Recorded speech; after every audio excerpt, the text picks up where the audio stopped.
Air bersih adalah sumber kehidupan. Namun, masih banyak orang kesulitan mendapatkan air yang layak. Dampaknya bukan hanya pada kesehatan.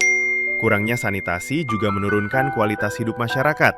Tetapi juga pendidikan, anak-anak banyak yang harus mencari air daripada pergi ke sekolah. Dan disinilah cerita ini dimulai.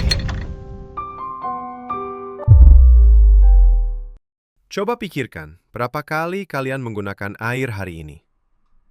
Mandi, cuci muka, menyikat gigi. Bahkan sebelum berangkat ke kampus, kemungkinan besar kalian sudah menggunakan air berkali-kali. Dan menariknya, kebanyakan dari kita hampir tidak pernah memikirkannya. Karena air bersih terasa seperti sesuatu yang selalu ada. Tinggal buka keran, keluar, selesai. Tapi bagaimana kalau suatu hari kualitas air di sekitar kita mulai menurun? Apakah kita akan langsung sadar? Mungkin tidak. Indonesia sebenarnya bukan negara yang kekurangan air. Kita memiliki sungai, danau, waduk, situ, serta curah hujan yang cukup tinggi. Tetapi memiliki banyak sumber air tidak selalu berarti memiliki kualitas air yang baik. Pertumbuhan penduduk, pembuangan limbah rumah tangga, sampah yang berakhir di perairan, serta berbagai aktivitas manusia lainnya, secara perlahan memengaruhi kondisi sumber air yang ada. Masalahnya, pencemaran air seringkali tidak terlihat secara langsung. Kalau jalan berlubang, kita bisa melihatnya. Kalau listrik mati, kita langsung sadar.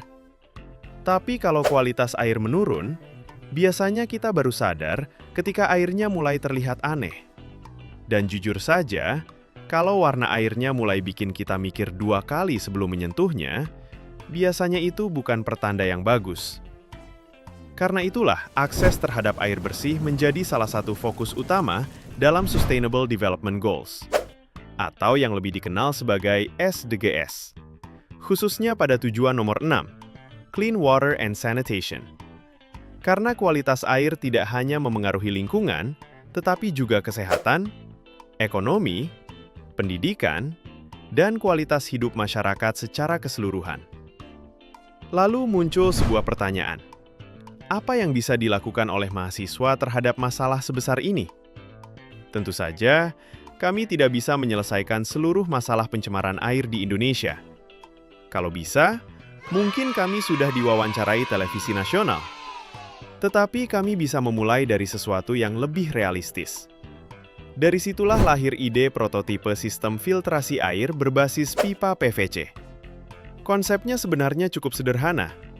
Air dialirkan melalui beberapa lapisan penyaring, dan setiap lapisan memiliki tugas yang berbeda. Kerikil, pasir, arang aktif, dan busa filter. Setiap lapisan bekerja secara berurutan, sedikit demi sedikit, menyaring apa yang dapat disaring. Lalu kenapa menggunakan pipa PVC? Karena jawabannya cukup sederhana. Murah, mudah ditemukan, ringan, dan tidak mudah berkarat.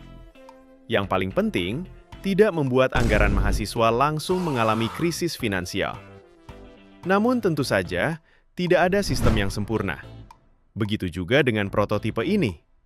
Filtrasi sederhana dapat membantu memperbaiki kualitas fisik air, tetapi belum tentu mampu menghilangkan seluruh zat kimia terlarut atau mikroorganisme berbahaya. Oleh karena itu, prototipe ini harus dipandang sebagai langkah awal, bukan garis akhir. Pada akhirnya, menjaga kualitas air bukan hanya tanggung jawab pemerintah, bukan hanya tanggung jawab industri, tetapi juga tanggung jawab kita bersama.